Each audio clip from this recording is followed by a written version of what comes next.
Shalom Lekulam, and welcome to this introductory lesson in which we're going to cover the concepts of Nes, miracle, and Kishuf, sorcery. In this introductory lesson, we're going to be talking about the difference between these two, if you want to call it, powers, our phenomenon, and what is the root of each of them. Also, we're going to be talking about sources. Where do we get all this information? In this lesson, we're going to cover the concept of Kabbalah Ma'asit, and we're going to be talking about the Hechalot mysticism, which is a mysticism that is much more earlier than the Kabbalah that we know today, which derives from medieval sources. After the introduction, we're going to start also learning about the 10 different sources or phenomena of magic and the 10 different phenomena or sources that we call miracles based on biblical accounts. So after the introduction, we're going to also talk about books that you can get in order to get more information if you want to delve deeper into what we're talking in these videos, because there's so much that you can cover in 1 hour. So that's why, even though it's going to be 10 lessons, these 10 lessons are going to be just introductory. You need to do your own homework at the end, right? So this is going to be basically a way to give you the key and you open the door and discover what is behind all these concepts that we're going to be discovering. All right, so I'll see you after the introduction, and then we start our lesson.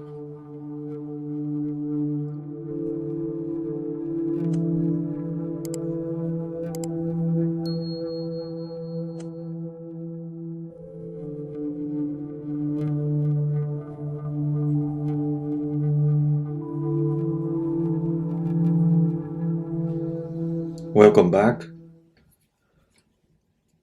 As we mentioned, we're going to be talking about the distinction between miracles and sorcery or magic. And the magic we're talking here is not magic that is done on stage or anything like that. That's stage magic and all that. We're talking about a phenomenon that is real, that is out there, that is real in the sense that it derives from spiritual forces, but forces that are impure, and how to distinguish between them, because sometimes, as we're gonna see, that's why some of the rabbis also warn us about using Maaseh or discussing, Maaseh Bereshit and the Merkaba, and also practicing Kabbalah Ma'asit, because sometimes you can fall into what is called sorcery, or this kind of magic that is not coming from the pure sources. So this is what we're going to be discussing, so we can understand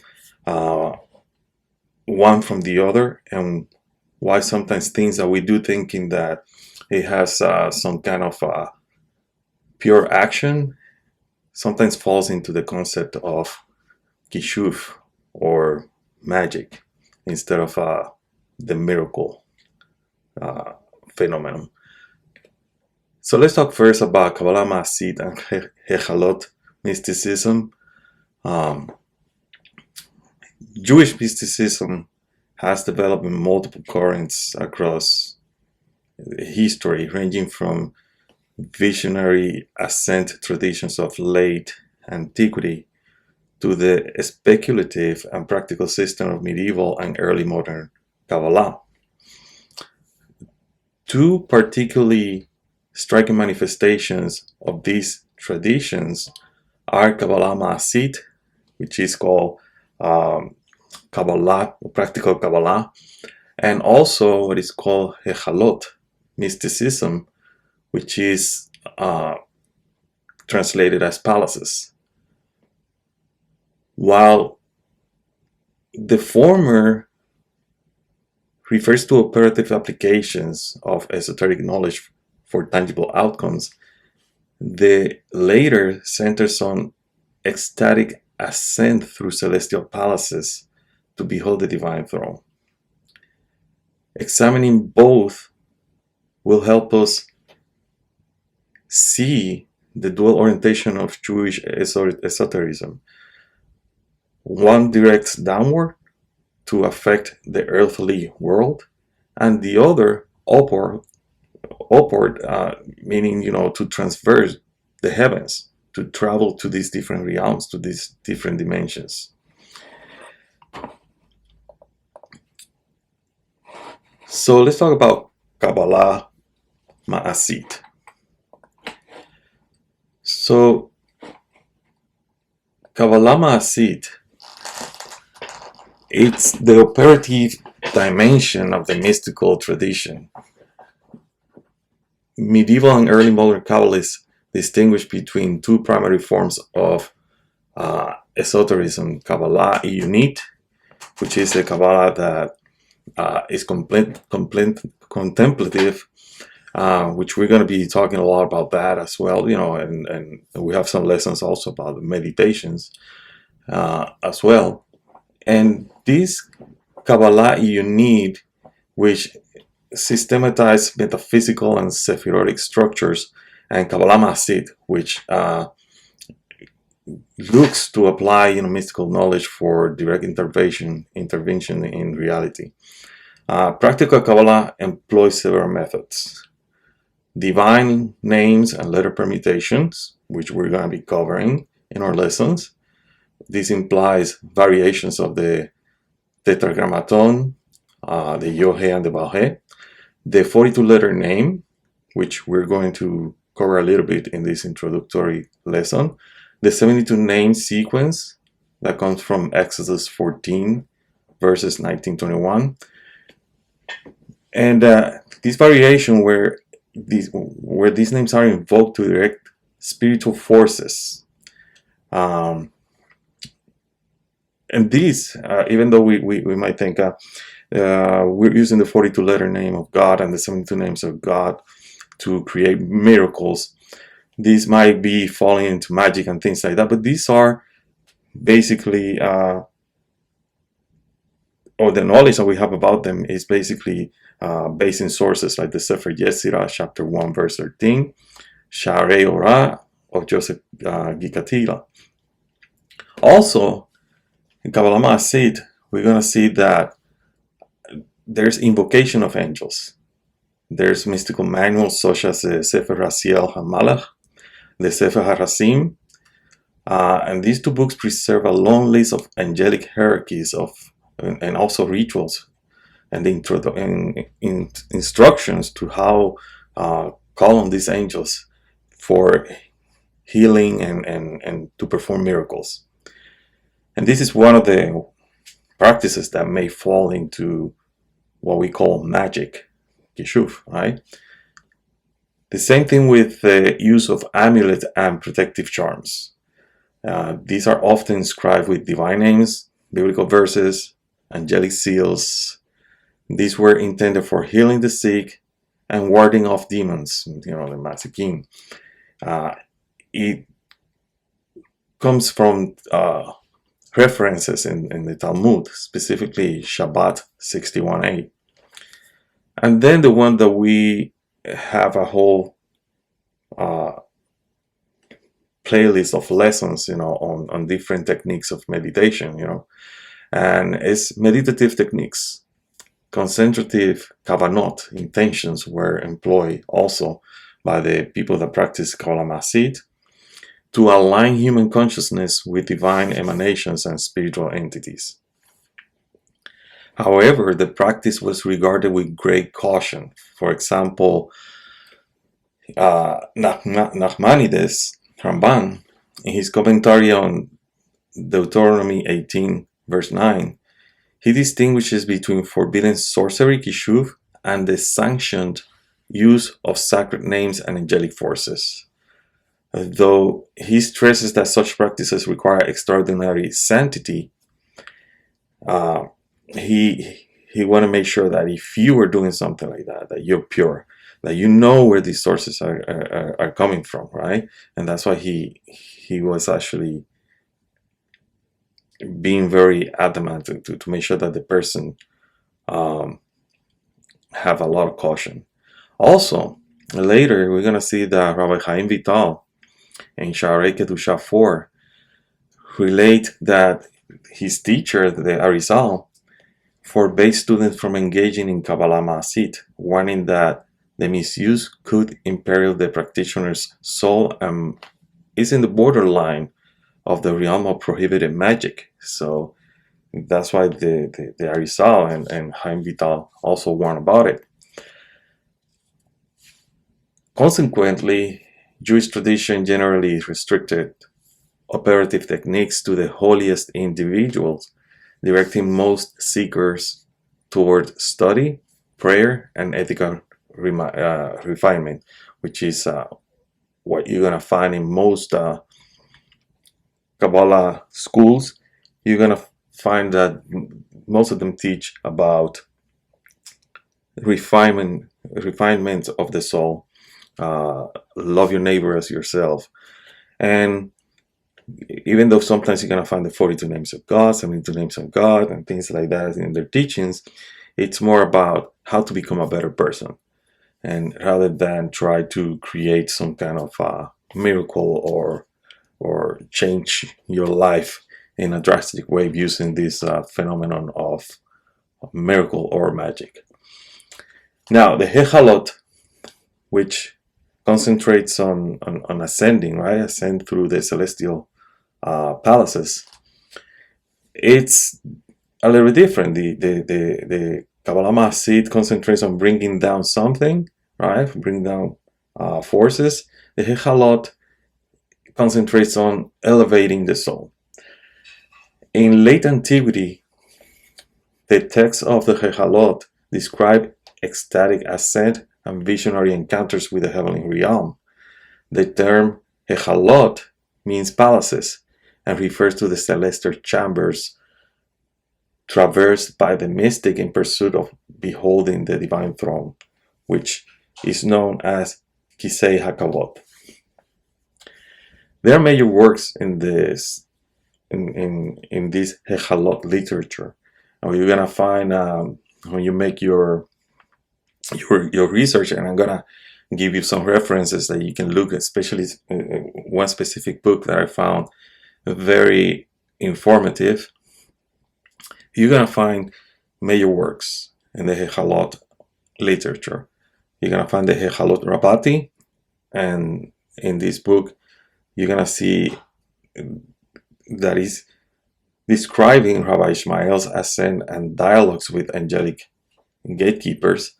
You're gonna find also the Hechalot Sudarti, which recounts Rabbi Akiva's mystical journey. You're gonna find also Maaseh Merkavah, which is a collection of hymns and ritual recitations central to ascent practices. Also Sefer Hechalot, which is considered the third book of Enoch. In here, we're gonna see a portraying, or the book portrays actually the transformation of Enoch into the Archangel Metatron, the Prince of the Presence. These texts, they speak the journey through 7 palaces, each guarded by formidable angels who demand passwords of divine and angelic names. The goal is the vision of the Merkava, the chariot, as described in Ezekiel chapter 1. The mystical process is a dangerous one. The Talmud warns that delving into Maaseh Merkava is reserved only for the worthy. You're going to find that in Hagigah 13a and b. And the Hechalot literature amplifies this danger, warning that unprepared mystic risk going crazy, and also risk the destruction of himself, his soul, and also his physical body, by angelic forces that he's not ready or prepared to withstand. It's like if you study Kabbalah, you're gonna find that there's a breaking of the vessels, right? It's the same thing with this. When you receive this so much power like this, and your vessel is not ready, it's going to break somehow.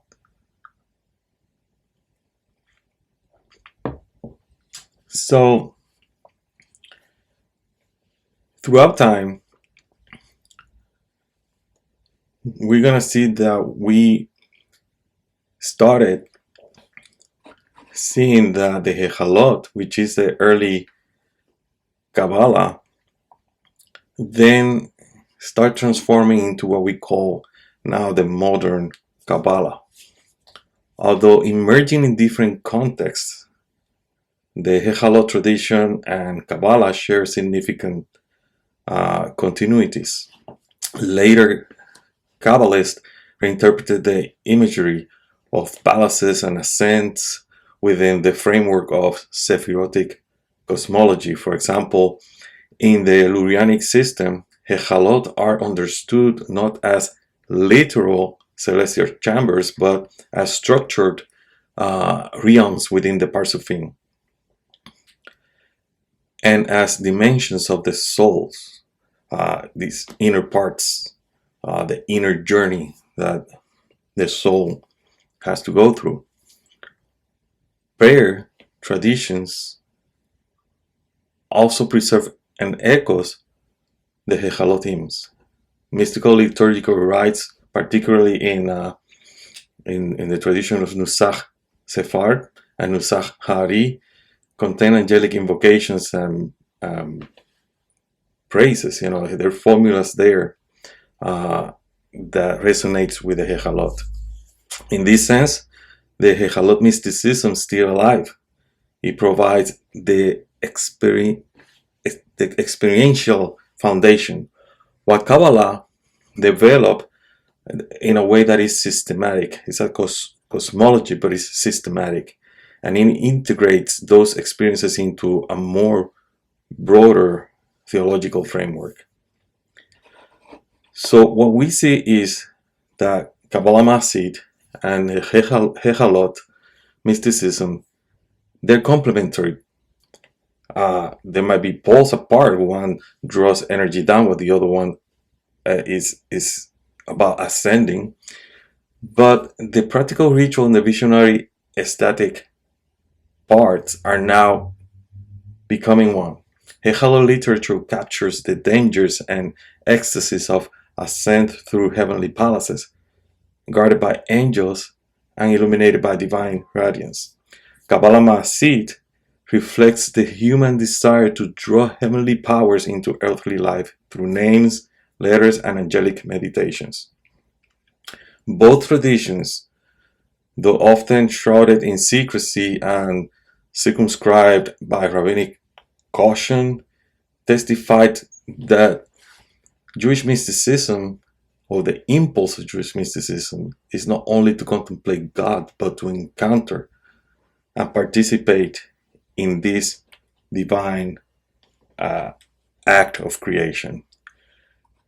I'm going to give you some books or some references that you can look for yourself. These books can give you more information about Maaseh Merkavah, about Maaseh Bereshit, Kabbalah Maasid, Hechalot. One of the books is Major Trends in Jewish Mysticism by Gershon Scholem. Also Kabbalah New Perspectives by Moshe Dell. Also The Hidden and Manifest Gods, Some Major Themes in Early Jewish Mysticism by Peter Schaeffer. The Mystical Text, Son of the Sabbath Sacrifice and Created Manuscript. This comes from, was related with the Qumran writings by Philip Alexander. Also, the Sefer Hasiel HaMalach, the Sha'arei Kedusha B'Chaim Vital, and the Talmud, specifically the section Hagigah 13a and b. There's also a book that I was talking about that I was gonna recommend. This book is very informative. You're gonna find a lot of information there. I had this book probably like for more than 15 years with me, and every time I read it, I find something new, something interesting, and it talks about the Hechalot. And if you're interested in knowing more about the Hechalot, it's written by Rebecca Lysis, and it has a lot of translation from different sources and explanation where these came from, the different areas in the Middle East that had different traditions and things like that. So I recommend this book. It's hard to find, but I think the last time I saw this on sale was basically if you write directly to the Harvard Theological Studies department, and they can actually sell you one. So that being said, let's talk about miracles, right? What is a miracle, right?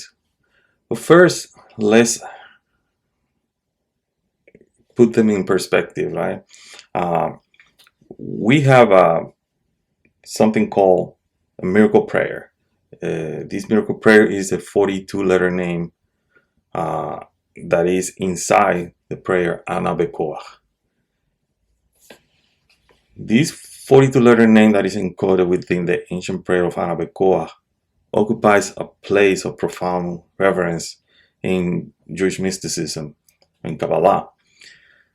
During centuries, mystics and sages have transmitted the tradition that this name contains an immense spiritual potency, an echo of the divine creative force itself. In recent times, however, interpretations and practices surrounding it have often drifted into the territory that blurs the line between miracle and magic. While the two may appear similar to the casual, observer, the person that doesn't know the difference, right? They differ fundamentally in their source, purpose, and spiritual alignment.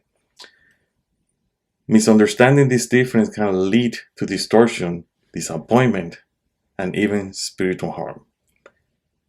And when I say this, I say because while I was doing the research for the book, a recent book that I wrote about the secrets of the prayer Ana Bekoach and the 42-letter name of God,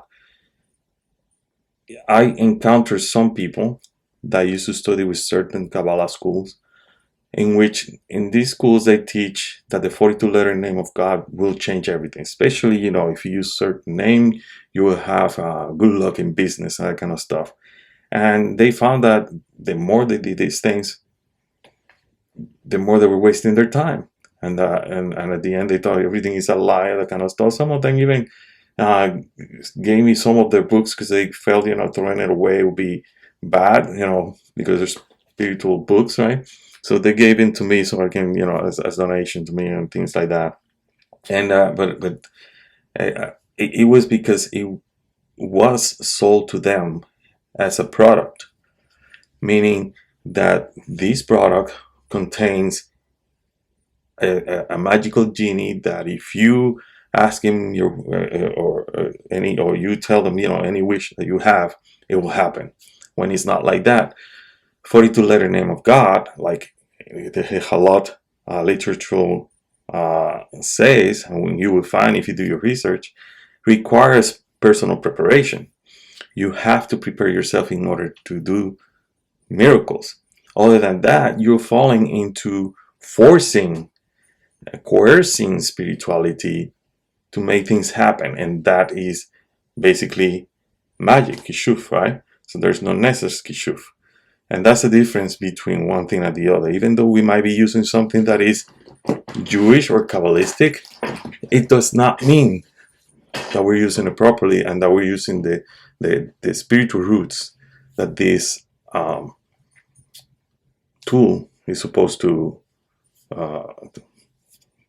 connect to. We're connecting this tool with a different power. And that's why we get sometimes disappointed, confused. Some people lose their mind, but some people live in an illusion that something really happened when in reality nothing happened, nothing has changed. Just the illusion that they wanted something to happen, and they force that in their mind that yes, something happened, nothing really happened. So miracles and magic. The core distinction: a miracle, is a suspension or elevation of the natural order, brought about solely by the divine will, Ratzon Elyon, and rooted in the high spiritual realm, the Keter of Kedusha. It is never the result of coercion, but of alignment. The prophet or righteous person, the tzaddik, becomes a transparent vessel through bitul, self-nullification, allowing God's purpose to manifest. Miracles are not tools for personal gain. They serve as signs, revelations, and channels for elevating the soul and elevating the world's consciousness toward unity with the Creator. Kishuf, on the other hand, draws its power from the Sitra Achra, the other side, the realm of spiritual forces disconnected from holiness. Magic attempts to manipulate reality to serve human will, often through formulas, incantations, and rituals. While it may involve genuine knowledge of spiritual structures, it operates outside divine alignment and can lead to distortion or spiritual degradation. The magician seeks to bend reality to their own purpose. The prophet surrenders entirely to God's will. And this is basically the difference between the two. One nullifies his or her will to God, and the other one forces it. And I'm gonna say this, because it's very important that you understand there's something called Hermetic Kabbalah out there, and that is not Kabbalah. They use tools from Kabbalah, knowledge from the Kabbalah, the real Kabbalah, and they use it in order to gain power, meaning to make magic. And this is that you have to understand the distinction between the two. One is to elevate the soul, change the world consciousness, and the other one is for egoistic and selfish needs or wants. Okay? One example that we can see this is Moses and Balaam. The Torah offers a striking case study of this distinction in the lives of Moshe Rabbeinu, Moses, and Balaam. Both figures, they had extraordinary abilities, yet their spiritual channels and intentions were very different. Moses' miracles, parting the Red Sea, striking the rock to bring forth water, calling down the plagues, are explicitly framed as acts of God, no personal features, right? No personal phenomena, or things like that. Moshe consistently deflects credit, positioning himself as merely the messenger. His power lies in humility and total alignment with the divine will. His role is not to command God, but to be commanded by God. Balaam, by contrast, is a diviner hired by Balak, the king of Moab, to curse Israel. Though God ultimately overrides his words, forcing him to bless instead of cursing Israel, Balaam's initial intent is transactional and self-serving. You pay me, I do something, right? It was like work. His access to spiritual forces is real, but it is filtered through personal ambition rather than surrendering to holiness. The difference cannot be more big than that, right? Moses' acts reveal divine sovereignty. Balaam's effort attempt to impose human will upon divine realities. Now, we talk about the 42 letter name, right? The Anabekoa, when it's used by some people, is used in a way that Bilam did. I do something, I want something in exchange, right? If I do this, I will get this. There's no bitul, there's no self-nullification in front of God. And that's why people sometimes they do these things and they don't work. And if they work, it's because they're coercing spirituality. It's not something that is a miracle that aligns with divine will. It goes against the divine will.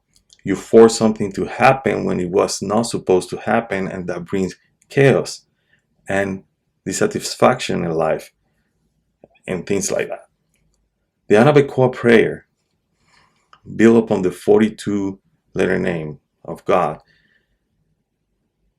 like I mentioned, is called a miracle prayer. And why they call it a miracle prayer? To make sure that people understand that this is about miracles and not magic. And also, it's called a miracle prayer because it encodes the structure of creation in itself. When you study it, you'll see that these 42 letters are connected to the letters of creation. Each letter is said to correspond to a stage in the unfolding of the divine light into the worlds. When recited with purity of intention, it can open the heart to divine flow, dissolve spiritual blockages, and facilitates transformation not through compulsion but through atonement. However, there is a danger.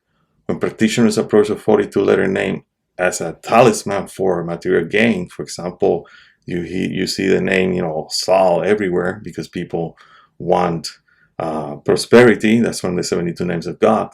That's not how it's supposed to be used. It's not a talisman. It's not something that is going to protect you simply because you see the letters and that's it. Right? These divorce the tools from the divine alignment. These then cross into the realm of magic. The name's sanctity lies in its function as a bridge between the human soul and the infinite, not as a lever for manipulating outcomes. As the sages warn us, the misuse of divine names for self-serving ends can damage the soul and sever one's connection to holiness. So just keep that in mind when we use the 72 names of God and the 42 letter name of God. So the word ness, miracle, has two letters, Nun and Samek. The Nun has a numerical value of 50, Samek 60, altogether 110. We can see these letters as basically an acronym, like Nisin Segulot, miracles and Segulot, miracles and healing. Niflaot, Starot, wondrous hidden things, right? Also 110 is Kuf and Yod, which is a common abbreviation for Kahal Israel, community of Israel. Also, Kol Yohe Avahe, voice of Hashem, voice of God. In Kabbalah, the Kuf and the Yod remarks also the Kiddush Adonai, Kiddush Hashem, right? Sanctification of the name. And also is associated with the word Am, which is people. So miracles, when you put it all together, has to do with things that are done for the community of Israel. They're connected to what God, the voice of God, just like Moshe, right? He hears the commands of God and he does it for the Kahal Israel, for the people. Also, they're done to do what is called, Kiddush Hashem, to sanctify the name of God. And also, these are hidden things. We don't know, let's say we don't know the deepest source, because the deepest source is God, is infinite, right? And also it's done to heal. It's Nisim, miracles, right? It's not forced. It's something that flows, is where a human being becomes a channel of that light. It becomes that zeramping that is going to give to Mahut, right? It receives in order to give. It doesn't receive for the sake of receiving, for the sake of just becoming more powerful, more rich, and things like that. Now, Kishuf, sorcery or magic, has the numerical value of 406. The Hebrew word shinuim comes from the root shenah, which can mean to change. Literal meaning is change or alter. You know? So this is basically what Kishuf is. You know, to alter something, to something that has a flow. You want to change that flow in order to gain something. The concept of Shana as year is also using astrology, each year having a specific masal or zodiac influence or astrological sign, and a spiritual. It's also spiritual gate. Each of these months, as we study in Kabbalah, has some kind of a force, some kind of opportunity for us to change something in our life. By changing the year through prayer or ritual, one can shift a person's masal. In magic, however, this becomes a method, repeating magical formulas until reality itself changes in resonance with them.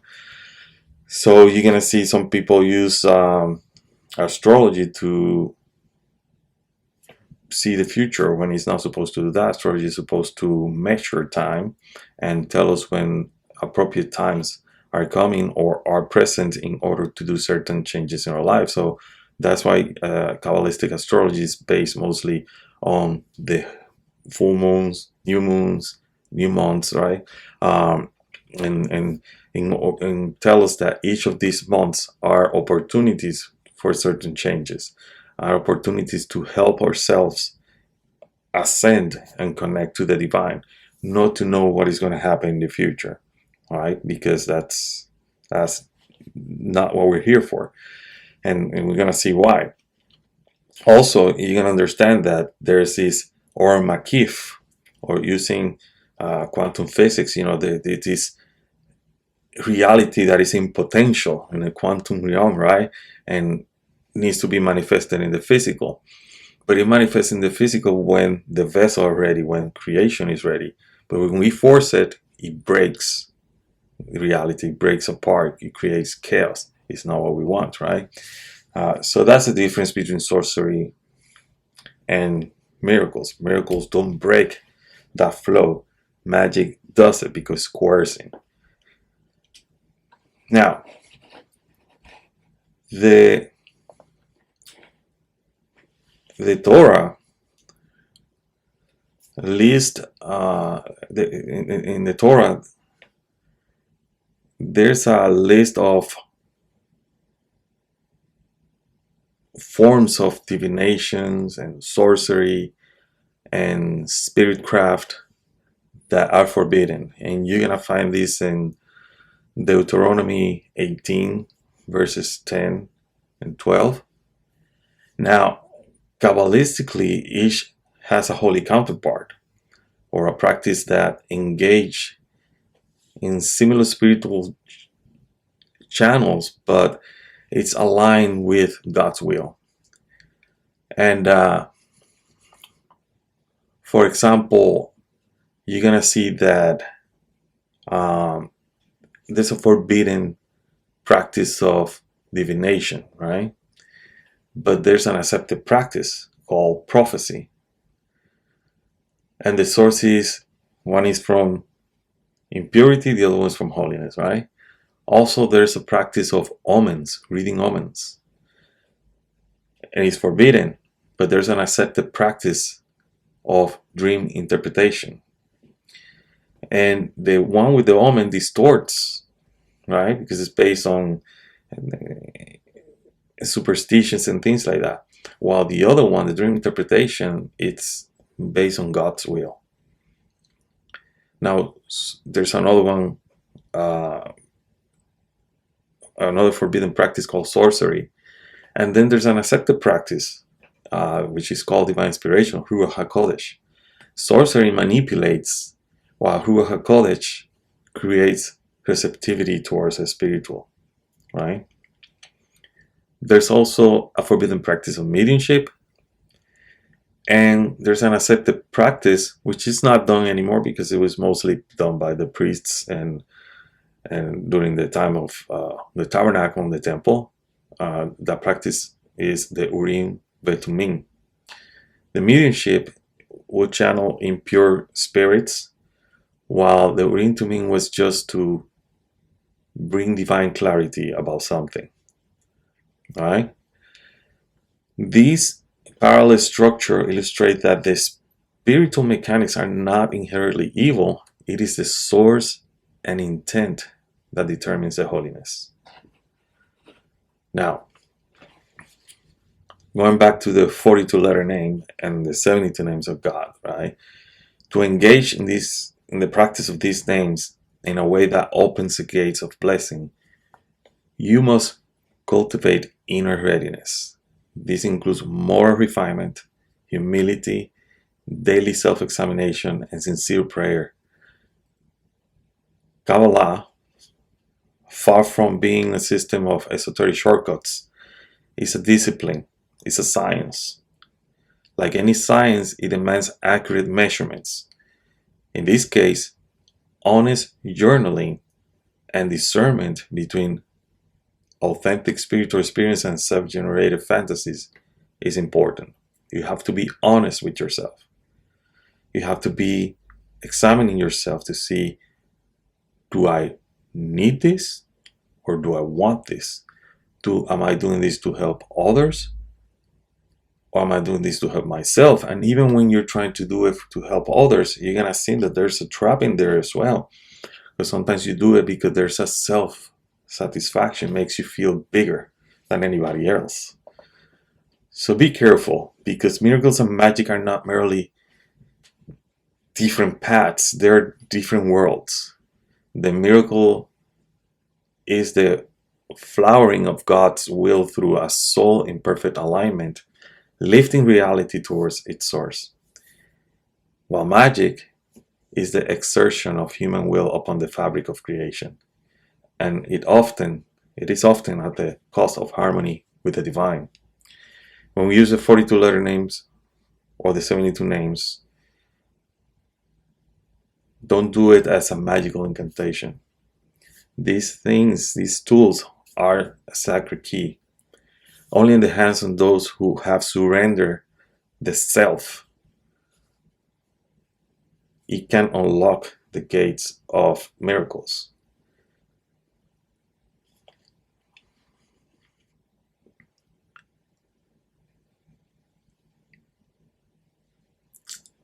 Now, let's dive a little bit deeper into what is Nes and Kishuf.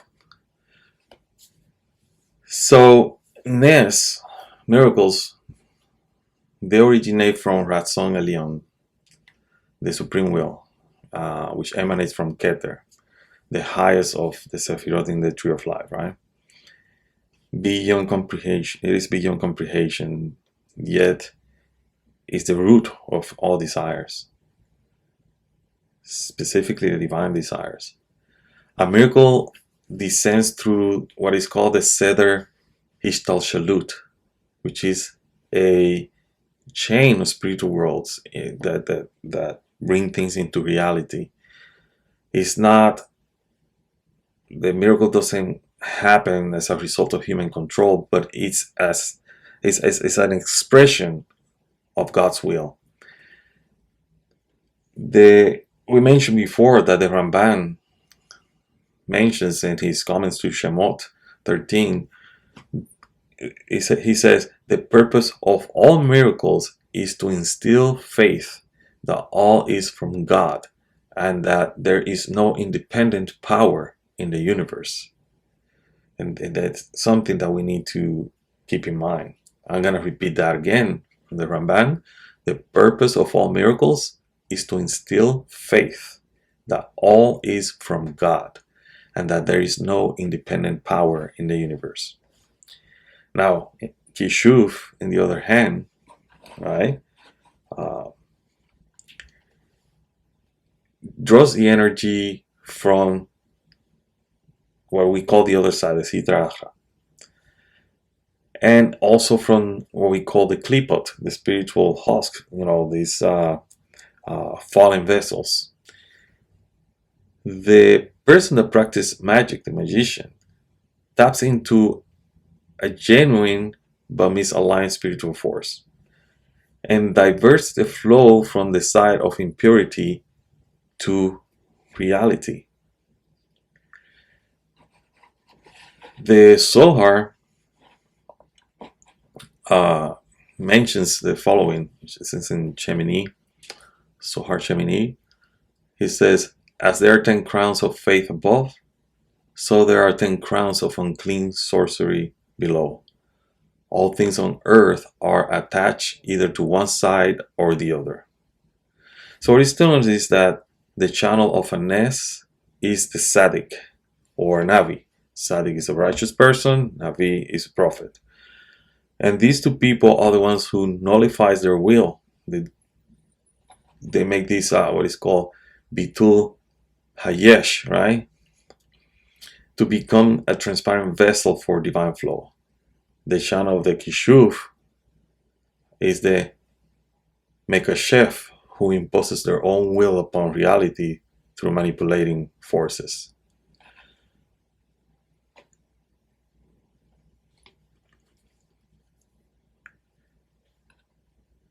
In miracles, the method is tefillah, prayers, Kabbalah, which is intention, and kedusha, holiness. The person that is practicing or using the tools to create miracles, they make themselves ayin, nothing, right? They practice this bitul, as we mentioned, before the infinite Ein Sof, so that the divine light flows without obstruction. The method of magic, on the other hand, right, uses spells, invocations, and symbolic acts designed to manipulate spiritual laws, often inverting the original purpose. That's why you're going to see that magicians usually, if they have a temple or they have their own altars at home and things like that, which happen a lot in the Hermetic Kabbalah and other practices, you're going to see that they have this kind of like a theatric ritual, and it's designed in order to manipulate these forces, to use this psychic power to bring these energies from the impure side. But they don't nullify themselves to the will of God. They are basically nullifying themselves to the egoistic nature, to what they want, power. It's mostly about power. Or I give something and I want something in exchange, right? Even when magic uses holy names, if the practitioner's will is not nullified to God, the act is spiritually inverted, drawing instead from the Ahoraim, the backside of holiness. And that's what we see in the biblical contrast between Moshe and Bilam, right?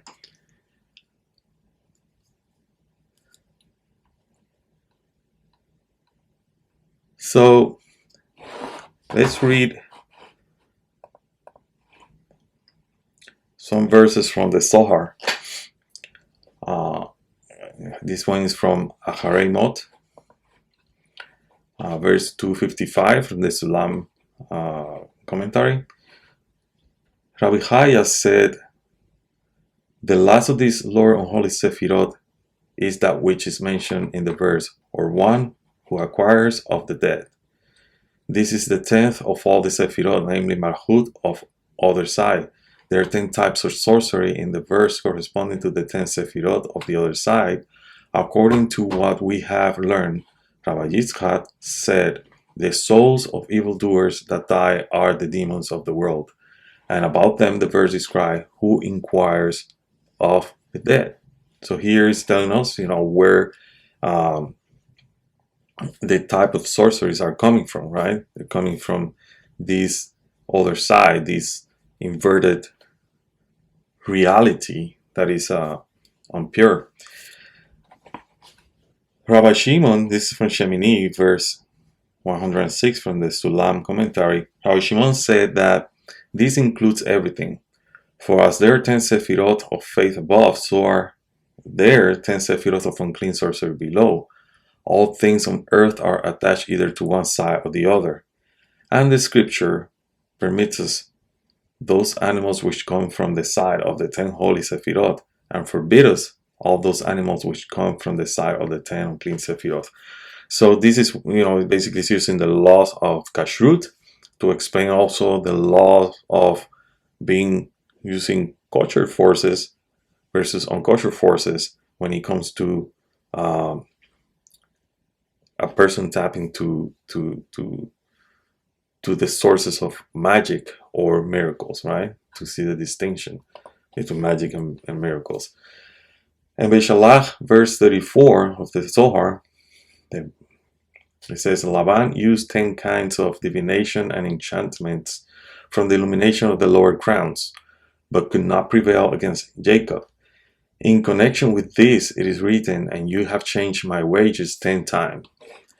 And let me change this so people can see the whole. Okay. And Laban used all these tools against him, but could not harm him. As it is written, and changed my wages 10 times, but Elohim did not allow him to hurt me. He asks, what is the meaning of times? He answers, it was translated in 2 kinds, in Hebrew, minim.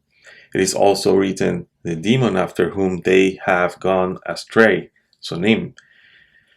Times are likely kinds, Aramaic, sinim. The 10 kinds of sorcery and divinations of the lower crowns of the klipot. Laban employed all of these against him. Then verse 37 says, Bilam said to Balak, remember we talked about Moshe and Bilam, come and behold, who can prevail over them, seeing that all the divination and witchcraft in our crowns are adorned by the illumination of the upper Malchut, and he, seramping, is bound to them, Israel, as it is written, Hashem, his Elohim, is with him, and the trumpet blast of a king is among them. Therefore, we cannot use our witchcraft to harm them. So, this gives you also a hint that if you are connected to the source, you're using let's put it this way, you're using the light side of the force instead of the dark side of the force, you are protected against the dark side because you're connected to the will of the Creator. Now, let's go to the 10 prohibitions that the Zohar talks about. And as we know, when we study Kabbalah, everything is, the root of everything that we study in Kabbalah is actually in the Torah. So the Torah forbids 10 occult practices. And you're going to find this in Deuteronomy chapter 18, verse 10-12. Kabbalists teach that each has a holy analog. And let's go through them, right? Because when we start studying this after this introduction, we're going to start with number 10, and we're going to work our way up to number 1, which is a korbanot. So, but here we're going to go from top down. So the forbidden practice of child sacrifice to Molech, I said the practice was the korbanot, the offerings in the temple, right? Then we're going to have divination, and the practice was the prophets, right? Prophecy. Then the astrological fate setting, right? But then, like we mentioned, instead of using astrology to predict, we use astrology to better ourselves. Omens and signs, that's like the practice dream interpretation. Sorcery, that's like the practice is Ruach HaKodesh. For spellbinding chants, the ascetic practice is Tefillah and Shemot Kodesh, which is prayer using divine names, right? Medium summoning, the ascetic practice was the Urim and Tumim. Spirit possessions, the ascetic practice was inspired speech by a tzaddikim. Consulting the dead, the ascetic practice is ziharon tzaddikim, remembering the righteous soul. Then serpent wisdom, dark knowledge, which is out there a lot, dark magic, right? The ascetic practice is surufei atiyot, holy letter combinations. And that's going to be our next lesson on surufei atiyot. Now, there are halachic prohibitions of magic. The Torah prohibits Kishuf, right? Which refers to the occult practices that are meant to manipulate reality, or the use of spirits in ways considered forbidden and idolatrous. Rabbinic literature shies away from it and also prohibits a lot of this. Most forms of divination, astrology, and sorcery fall under the prohibition of not being halachic. Now, while magic in the sense of Kishuf is forbidden, you're going to find that there's, in Jewish mysticism, Kabbalah and Merkabah traditions, practical Kabbalah Ma'asit, right, contains some practices that can look similar, but they are framed different. For example, the divine names, the use of sacred names in prayer, meditations, and inscription for protection or spiritual influence. You're going to find also the Sefer Yetzirah traditions, which Hellenistic text of the Sefer Yetzirah describing how God created the universe with Hebrew letters is used. Some tradition talk about you can create things such as a golem and things like that, right, by combining letters. There's also the use of what we call kameot, amulets, which is written charms with verses, divine names, or angelic names, often for protection against illness or harm. These were used widely, even regulated by halachic authorities. Also, there's incantations and psalms, specific recitation of verses like Psalm 91 for healing, protection, and exorcism. There were also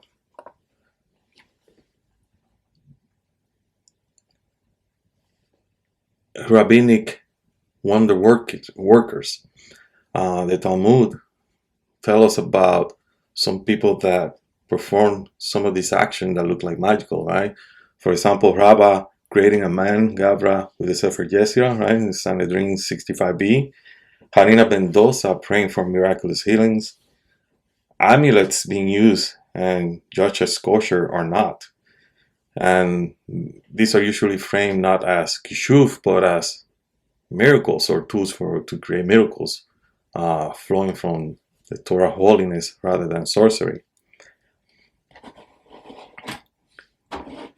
Now, there's also a list of Talmudic sages that practice some of these techniques or use these tools to bring miracles. For example, we're going to find in the Talmud Honi Hamagel, the circle drawer, famously drew a circle in the sand and refused to leave until God sent rain during a drought in the 1st century before our Common Era. Hanina ben Dosa, he was known for his ability to perform miraculous healings and predict whether his prayer will be answered. Shimon Bar Yochai, he was legendary because of exorcism of demons from a Roman emperor's daughter for being miraculously sustained in a cave.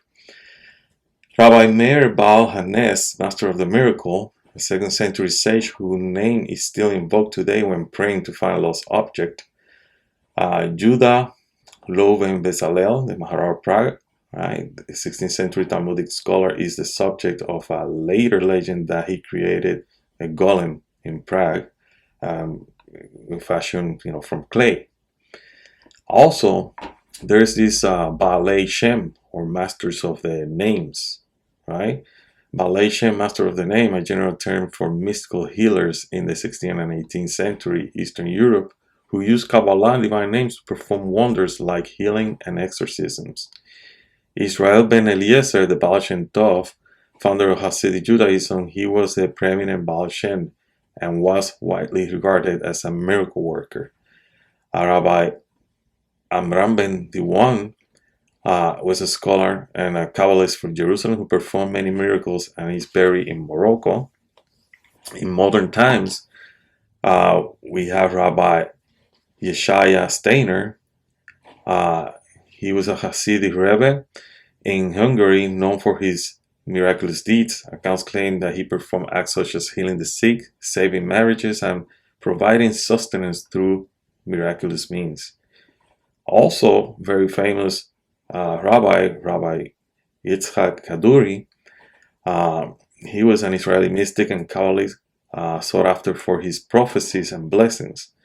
Miracles attributed to Rabbi Yitzhak Kaduri include healing, fertility blessings, the birth of children for childless couples, and economic blessings according to his followers who sought his advice, amulets, and blessings. He was a renowned Kabbalist or mystic who practiced the Kabbalistic secrets of amulets from his teachers, which many attributed to his numerous miraculous powers. Now,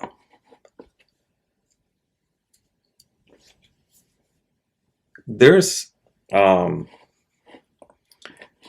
we mentioned, there's different ways or branches or let's put it this way, techniques in Kabbalah. There's something called practical Kabbalah and theoretical Kabbalah. Theoretical Kabbalah studies the Sephirot, divine emanations, and the metaphysics of it, right? That's mostly most of us do. We practice studying, and by the studying, we are doing basically a meditation by studying, right? We have these kavanot. The kavanot are basically our connection or intention when we study that connects us to the Creator, and that's also includes some meditations, right? And there's the practical Kabbalah, which involves ritual use of divine names, angelic invocations, and letter permutations for healing, protection, or influencing reality. These are Kabbalists that will, most of them, have very good knowledge of how to do these things, but they do the writings of amulets and all that. A proper way. They have to have preparation before that. It's not just writing something and then selling it to you or doing it in exchange for some amount of money and things like that. It's much more than that. It's a service that they're doing. But many rabbis warn against engaging in practical Kabbalah, since, as we mentioned before, it could easily slip into forbidden Kishuf. For example, the Arizal forbade its use by most people. And we're going to see as we go further in our study and in the future lessons that this is something that is very important to keep in mind. Now,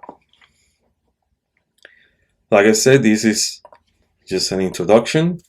What we're going to do is, in the next lessons, we're going to study these 10 forbidden practices and accepted practices, right? And the difference between them and how we can tap into the holy sources and not into, or try to block, or fall into the trap of the dark side, of the Sitra Achra, the other side. What we're going to do is we're going to start with number 10, which is Nahash and Sirufei Atiyot. The serpent wisdom, dark knowledge, and Sirufei Atiyot. And you're going to see that people that practice the serpent wisdom, dark knowledge, sometimes use holy letter combinations as well in their rituals. But that does not mean just because they're using holy letter combinations that they're doing something that is, or they're using any force that is pure. They're using something pure and mixing it with impure forces. And remember, in Kabbalah, this is something very important. You don't mix things, you connect them.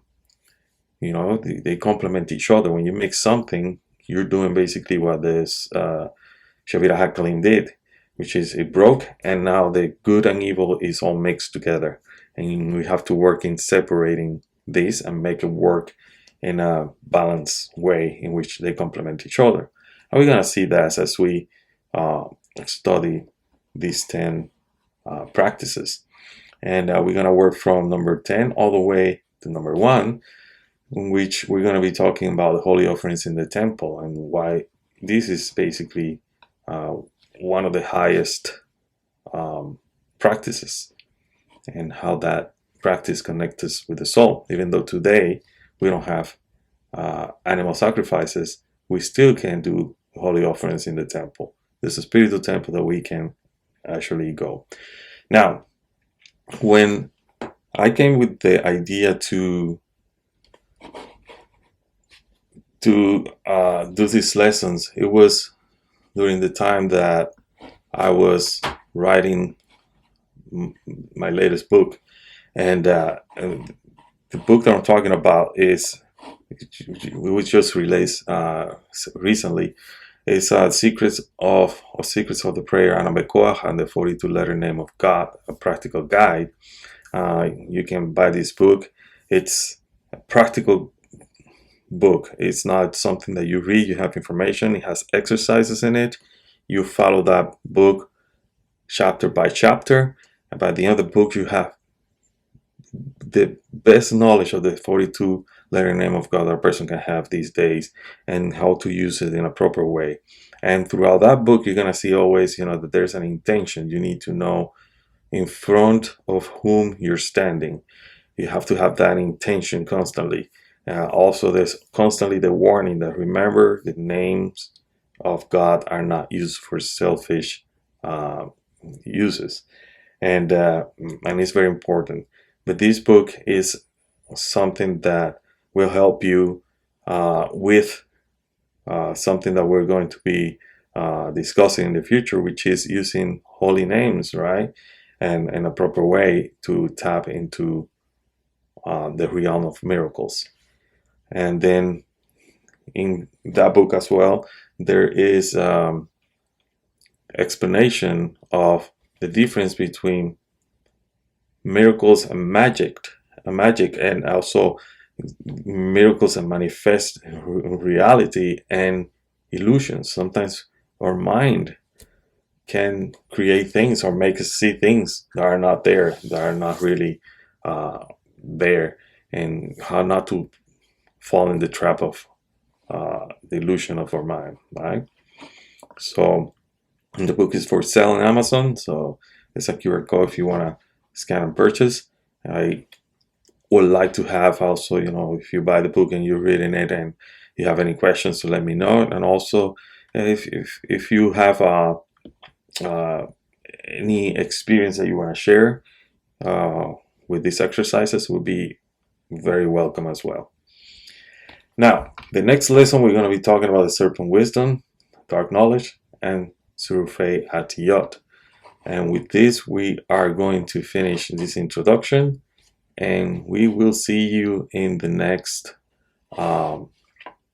lesson, in which we're going to talk more about magic versus miracles. See you in the next lesson. Be blessed.